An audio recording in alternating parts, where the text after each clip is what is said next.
What's up, everyone, and welcome to Clear Talk. So, we have updates. We have updates. We have updates. I told you this week was going to be heavy. Okay, so we have updates with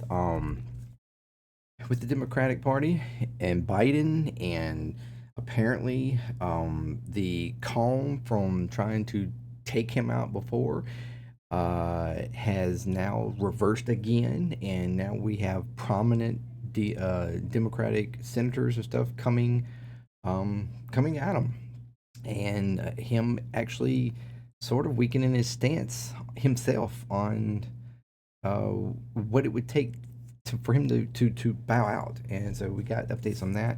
We have updates on the shooter from the assassination attempt on former President Trump. Uh, that one is a little bit more evidence has come out and has made his motivations kind of clear. We're going to talk about that a little bit. And then also the RNC.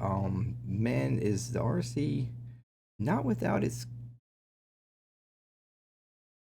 like issues, like is controversies um with religion? What?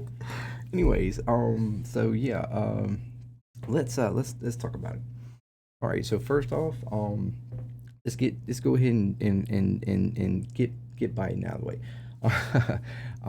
So he has and after his interview the other night where he was very, adamant about the fact that he was not getting out and that the media needs to lay off of him and start focusing on Trump and blah blah blah. Um, he and after the Trump assassination attempt, you had all the kind of senators and people that were coming out, trying to persuade him to bow out. Kind of that kind of calmed, and you had some actually coming out a little bit more united with them, and it seemed like that whole thing was done flipped, and there's going to be full steam ahead Biden um, through the DNC, and then you turned around and had the DNC attempting to kind of speed the election of him as the official nominee, because of the whole argument behind Ohio and how the old there was an old ruling or law in Ohio that uh, that had the nominee had to be like actually fully elected by the party by a certain date. And that date actually was going to fall before the convention, like I think like a week or two before the convention. Um, but lawmakers in Ohio actually went ahead and kind of changed that law so that it would fit and work for after the convention, so that it wasn't a big deal. But DNC come out trying to act like, oh, we need to hurry up and go ahead and solidify him as the nominee beforehand. They were trying to fast track it. Well, you had uh, Senator Schiff um, come out full strength. I think yesterday, uh, trying asking Trump to, I mean, not Trump, sorry, asking Biden to step down. That we needed another nominee, and Schiff is kind of a biggie in the Democratic Party. He's kind of the one that's behind Pelosi, behind all big prominence. And if he comes out like that, you have somebody so big and prominent come out like that, that's kind of a pretty hard hit. And also kind of a sign to anybody else. Hey, if you want to jump in here, jump in. Um, so because of that happening, and at the same time, the DNC trying to fast track the nomination part before the convention, you've had now Chuck Schumer and was it Jamal or whatever, the leaders of the Democratic leaders of the House and Senate come out and are trying to do maneuvers and stuff to basically pause or halt that election process. Um, and make it to where it has to be put off until the convention. So, along with a few, I think there's a few other um, people that have kind of stepped up, I think, a little bit and said some stuff. Um, so there's definitely movement back in order, and a little bit even more, stronger for him to actually be something to happen at the convention. So, and then on top of that, you had Biden himself at a um, I think it was a event for BET or something, some kind of a convention or a event or something, and he spoke at it. And in that speech, I think that's the one where he stated that that he if there was nothing was going to take him down, or if anything, if it, the only thing that could take him out would be, before it was the Almighty God have to come down and tell him to get out. Well, now it was the only thing that would take him out is if he if some kind of illness um, come up and that would prevent him from actually accepting the nominee or and making him step down, which was kind of weird that that suddenly was the new talking point from Biden himself. Like he dropped it from God to a sickness. It was just kind of weird, especially since we have so many people coming out saying, before, like, because of the debate and things that have been happening, that he had very strong signs of early stage Parkinson's or something going on. So there's a loot of doctors that very well would come, could come out and say, and state that, and then there'd be a push for him to, and then oddly enough, right after he says that, he comes out and states that he has COVID. Like after the fact, he comes out, he cancels like some dates and events that he had this coming up week or through, I guess, the weekend and early next week, stating that he had COVID, which is kind of weird because he was just sick, at the convention, supposedly. I mean, not at the convention, at the debate. There's a reason why he had such a bad debate. He was sick. He thought he had COVID then, and he was supposedly clear. Now suddenly he has COVID. So it's just very odd. A lot of weird things going on, and it looks more and more like there's going to be a hard push, and maybe he even himself is reconsidering it. I don't know. Maybe even in his mind he's thinking, man, maybe I really should. I don't know. But we're going to see how things go forward. And between now and the convention, what further steps any other senators or prominent people in Democratic Party come out, asking them to step down or whatever. Um, who knows what's going to happen? So yeah, that's that. That's Biden. Okay, so next on the list, uh, shooter, right? So the some more evidence has come out about the shooter. We previously knew he, it's been all been reported. He was, 20 years old, registered Republican, had donated to a, you know, very sketchy, scammy, uh, kind of, progressive pack that was had is come out to be known to have done some really sketchy, scammy kind of ways to get people to send money. So even in that, it may have been somewhere where he actually may not have even known what he was giving money to. Um, but either way, And then we find out we have video coming out of him on the roof. We found out that he had went to, this local shop, bought ammo. The gun was his father's, who supposedly potentially had, has approximately 20 firearms legally owned in his home. Um, uh, Questionably mixed, like, um, political ideology in the home. Um, but according to students, he was predominantly, he was very adamantly like conservative. Every time they had some kind of political class thing or whatever, he was always staunchly on, you know, uh, conservative type of ideals. Um, Although there was apparently some other students that come out saying that they felt like he was a little bit more apolitical. They really weren't sure where he was. It's all kind of toss up there too. And then we have the information about we had the videos of him on the roof.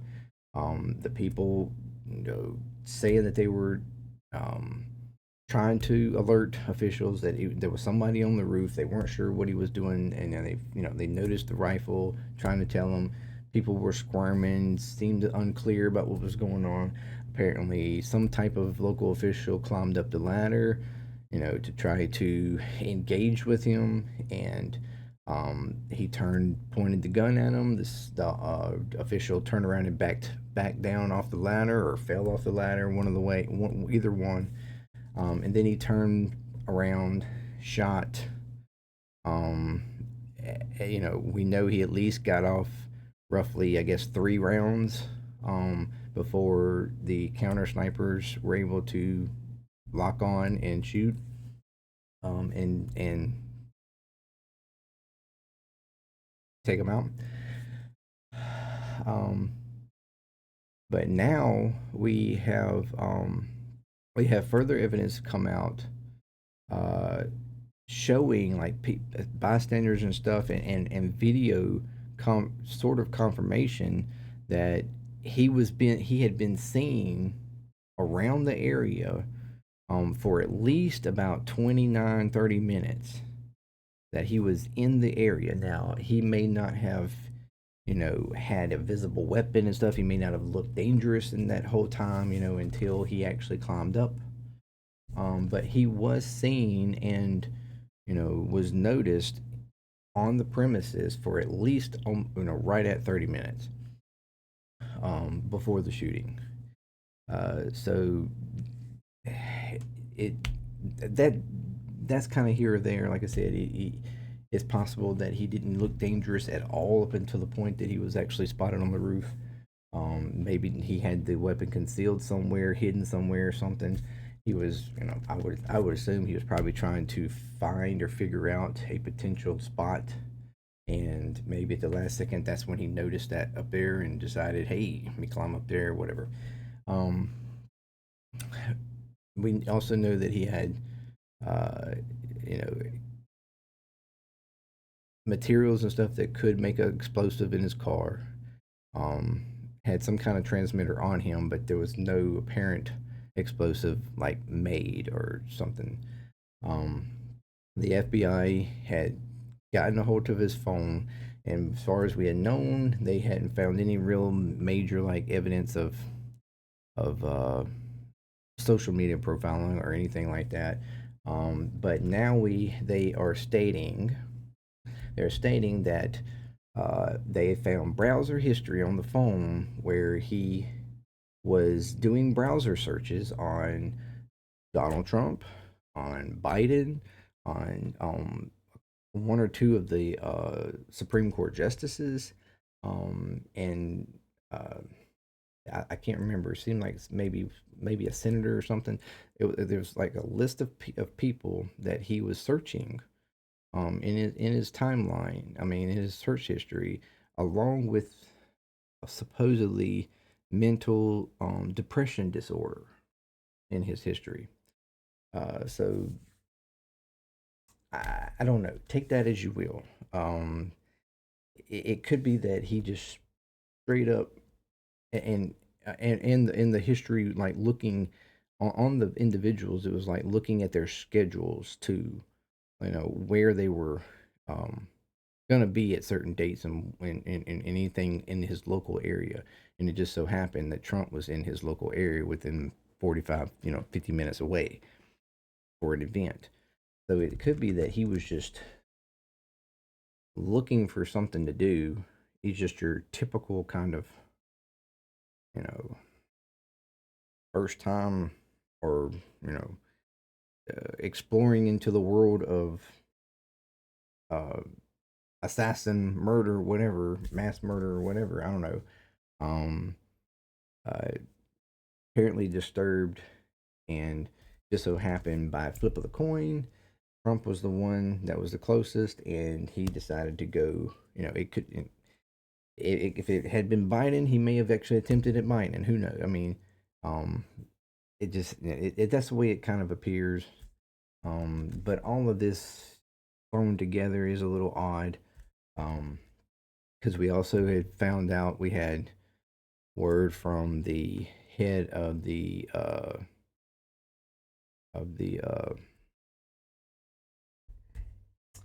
you know uh my goodness gracious, my mind just went blank. um the security head, Secret Service, goodness gracious, head of Secret Service, uh put out a like a tweet or something talking about, like, giving an excuse for why they didn't have any snipers on that particular roof, and uh and why they picked the roof that they did. And it was like because of the roof being too slanted because of the angle of it. But it doesn't really make a lot of sense because both um, roofs, whatever, the one that they were on, that they were actually stated on, and that one, um, both of them looked about the same. If anything, the one that they were on, it looked even more of an slant angle, because it was talking about, she was saying something about safety and stuff for the snipers being set up and whatnot. And it didn't really make any sense.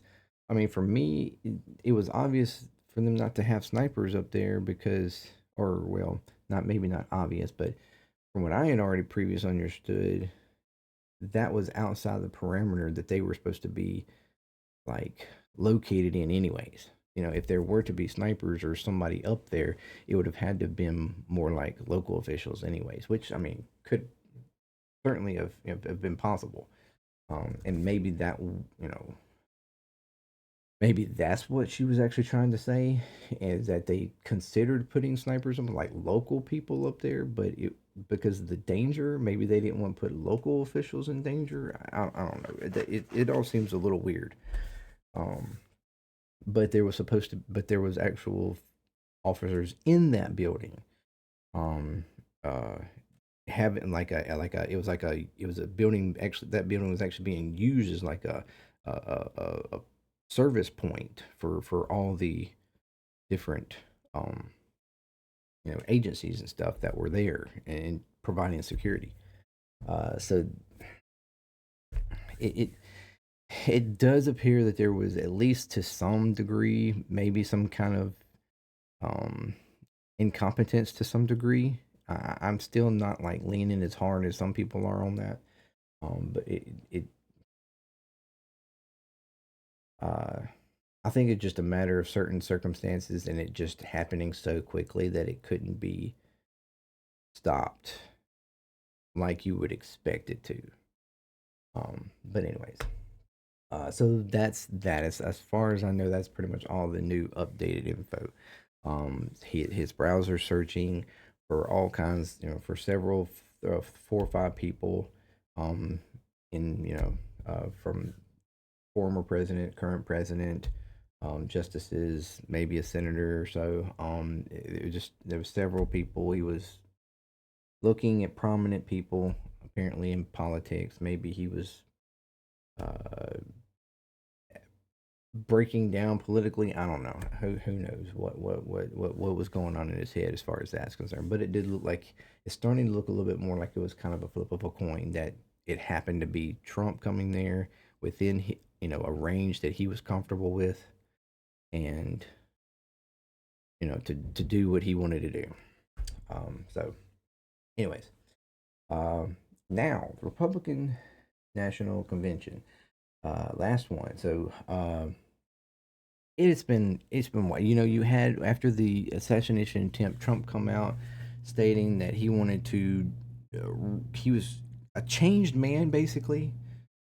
He had a new look out on life and on what he needed to do, and he was rewriting his speech, and he was urging others to rewrite theirs, and you had all these, uh, media people talking about how everybody's rewriting their speeches, and there's going to be a different mood change in the convention, and it was going to be more about unity and all this kind of stuff. Even some of the people, a couple of the people that actually spoke at the convention before the convention talked about that, saying the senators and stuff that talked about, yes, there's going to be a unifying message. That's what we're trying to bring here. They're going to bring down all the inflammatory rhetoric and blah blah blah. And then some of those same people get up there on the stage, and what do? They do exactly that. Inflammatory rhetoric,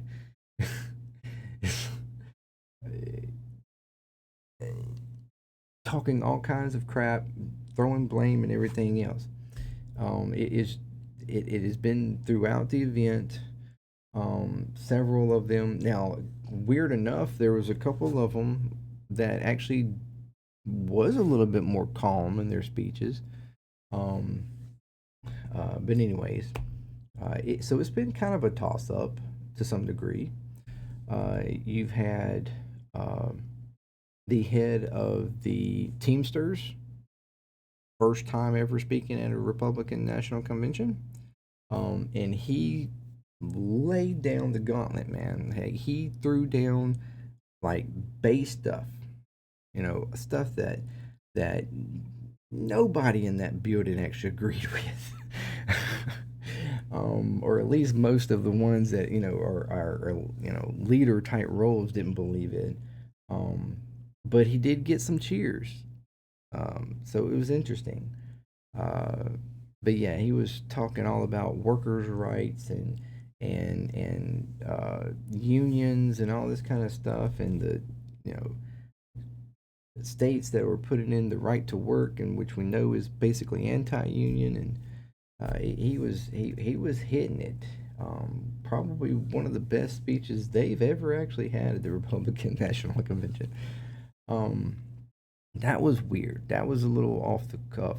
Um, but something that they certainly needed to hear. Now they probably heard it, went through one ear and out the other. Who knows? But then we had uh, Amber Rose, which if you know her, I don't know a whole lot about her, but what I do mostly know about her is the fact that she was previously married to Kanye West before he went all like crazy ass, you know, like extreme MAGA slash Nazi, whatever, like mentality. Um, anyways, she's everything that the Republicans identify as just a degenerate liberal far leaning left like individual, uh you know sex, and woman positive, all kind of stuff, that she has an OnlyFans, full on whatever, and all these things. And she comes though and speaks at the convention about how she has learned anew, that she thought Trump was racist and all this kind of stuff, but now she's done her research because her father told her that he wasn't. And she's done her research and realized that he was not a racist, and that these were the people she needed to be around, and all this, and that she was supporting him for president and all this kind of stuff. It was very odd, to say the least, and did not go without its controversial backlash from a lot of conservatives. speaking about how she should not have been there, should not have been speaking. Um, that she was a you know, uh, basically a porn star and all this kind of stuff. And that she did not belong at the Republican National Convention. That it went against their morals and all this kind of stuff. Which, I mean, according to what they do say they believe and how they're not wrong. To some, she sort of does come with a lot of things that they don't completely agree with, or could straight out don't agree with. So it was very odd. It was weird. Um, but then uh, today, I'm assuming today or maybe yesterday, I have a article here of uh, prayer is causing controversy at the Republican National Convention. Okay, so Republicans, we know the majority of the Republican like um demographic and electorate and whatever are very conservative. A lot of them are religious, mostly Christian religious. We know that there's the whole push for Christian. They kind of put these two things together, not understanding or either just ignoring what they actually mean when they say that I'm a Christian, I'm a nationalist, so that means I'm a Christian nationalist, and we should be a Christian nationalist station. Whatever. They don't understand what that actually means, or they just do and don't care. I don't know, but um, so while religion is not supposed to technically be a part, or like not supposed to be so much of like a thing for the convention, prayer is most certainly there, and the glorifying of God or thanking of God, and the blessings of God, like especially like upon Trump, because of the assassination attempt. He's now just the angel in disguise, and God saved him, which is, I feel very it when somebody says something like that, knowing in the same context of what happened, somebody else died. In my opinion, I would say deserving, like even less deservingly so, like significantly deservingly, like less, deservingly so than if Trump had have taken an actual, actually taken a bullet. I mean, talking about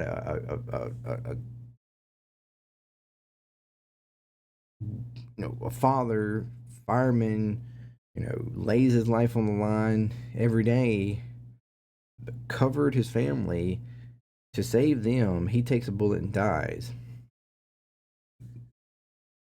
I guess he wasn't worth saving, but damned if Trump wasn't. But anyways, so here we are. Uh, Harmeet Dillon of San Francisco. She's a let's see here. Nah, blah blah blah. Yes, all the things I just said. Um, she is a representative from the Republican National Committee for California. She spoke Monday night. Sorry, it was Monday night. About Saturday's shooting, and she offered up a sick prayer. Okay, it's a type of uh, religion that's kind of somewhat loosely based in. I don't know a whole lot, but I do know of it. It's sort of loosely, kind of an outskirts type of religious practice outside of Christianity, like vaguely associated. Um, if you think of it kind of like Mormonism or something like, or even like Jehovah's Witness, it's kind of on the outskirts of slightly connected, but anyways.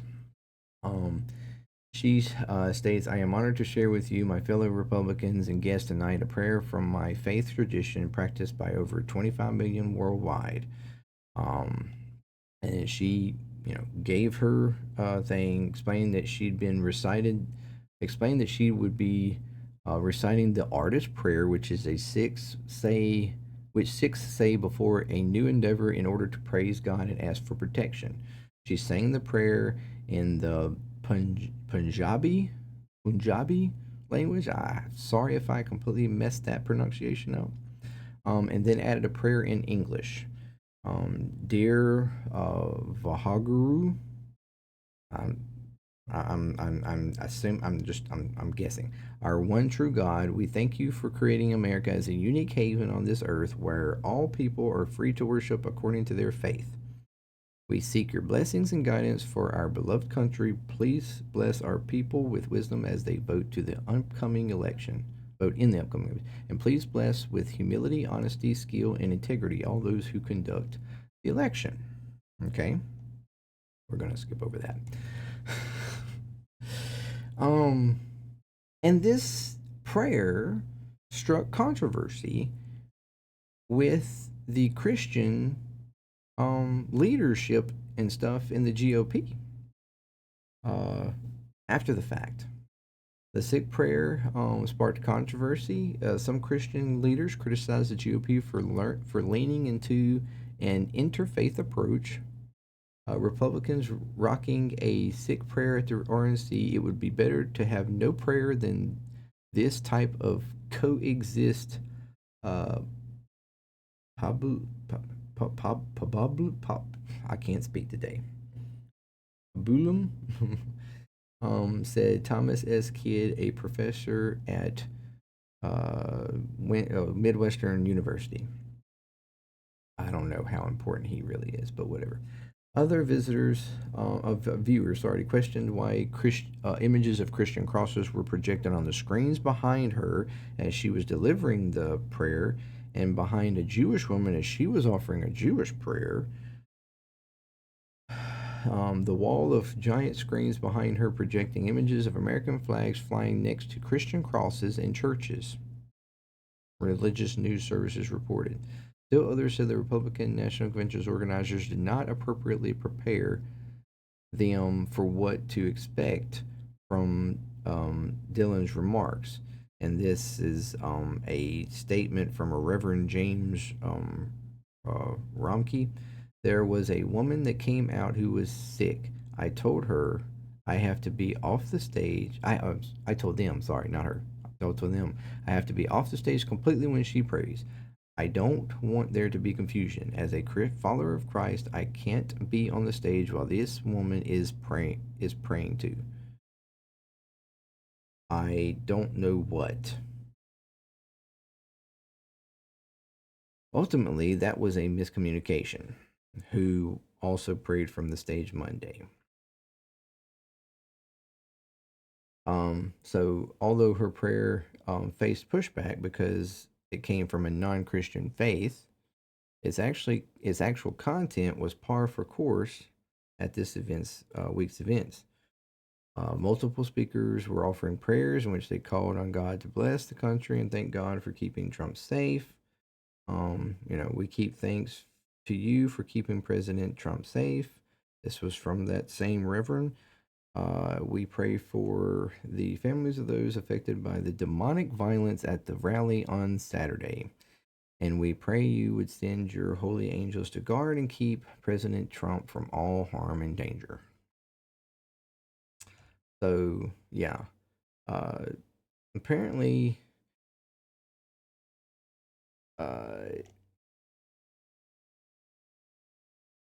this confirms what I've been talking about in previous videos when I talked about the whole Ten Commandments in Louisiana and the Bible teaching in what was it, Oklahoma, and Trump Project 2025, them wanting to do the Christian nationalism, pressing Christian ideals into our laws and and into our schools and all this kind of stuff.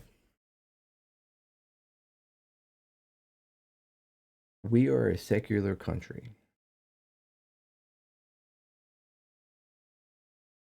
and they state in the Republican um their little promises, about freedom, the freedom to or the right to practice religion.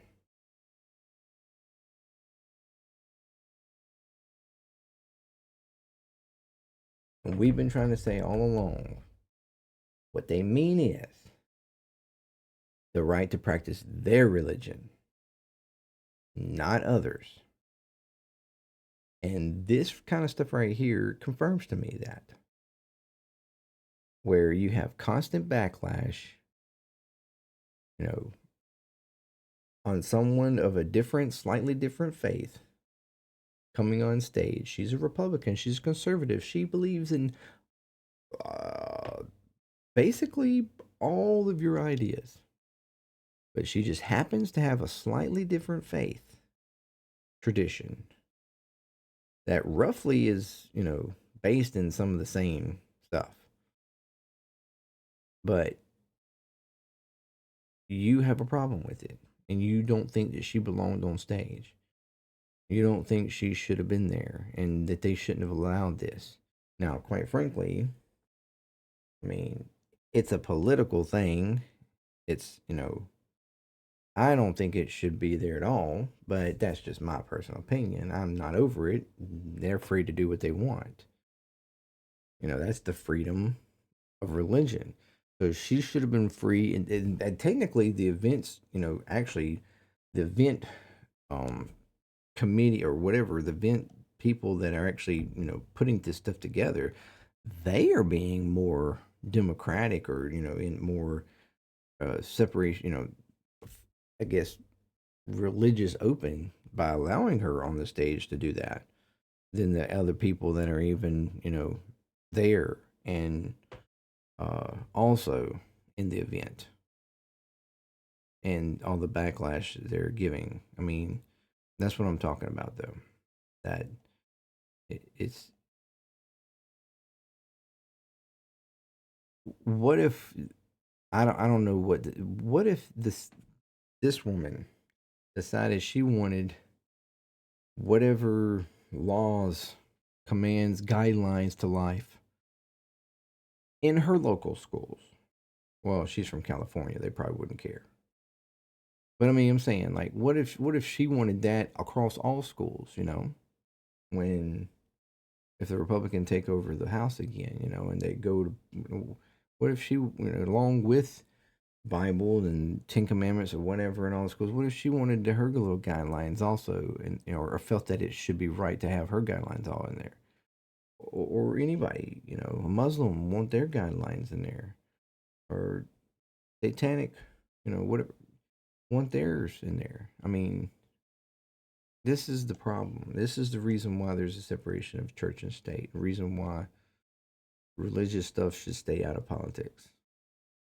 But anyways, but yeah, this is causing controversy. So even the Republican convention cannot go without some inter controversy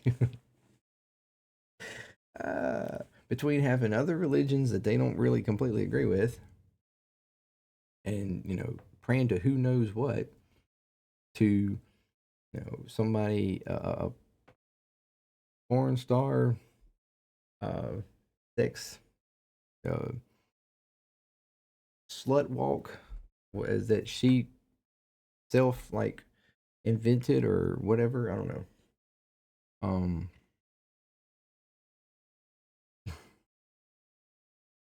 there you go. Anyways, so yeah, that's been pretty interesting, and of course, yeah, JD Vance, he was announced as the VP. That's a whole nother bucket.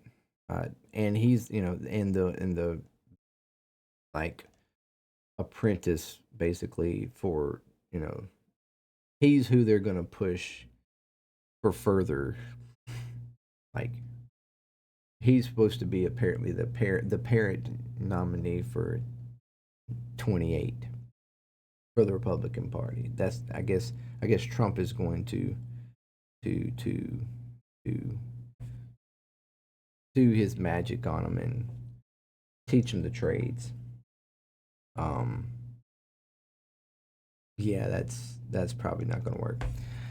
But anyways, so yeah, that's all the updates for today.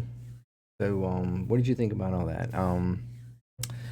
Let me know in the comments and stuff. What did you think about?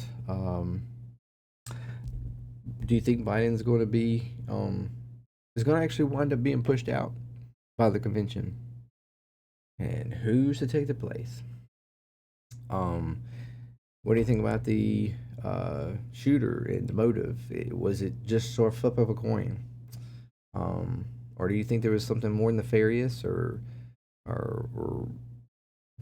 whatever? I mean, I don't know. And then also controversy at the Republican National Convention. Um, you know, all kinds of different inner stuff going on that not everybody apparently agrees with. Um, and are they really being unifying? I mean, this doesn't sound unifying. All this controversy that, not to mention their rhetoric that they have, many of them have come out, still fanning the flames, fanning the flames. Anyway, it's late. I need to go to bed. All right. Thank you again. If you like this content, consider subscribing, and yeah. Here's all my like contacts and stuff. Uh, if you want to check out my other channels or whatever. Uh, anyways, thank you very much, and until next time, peace. Clear Talk. I'm out.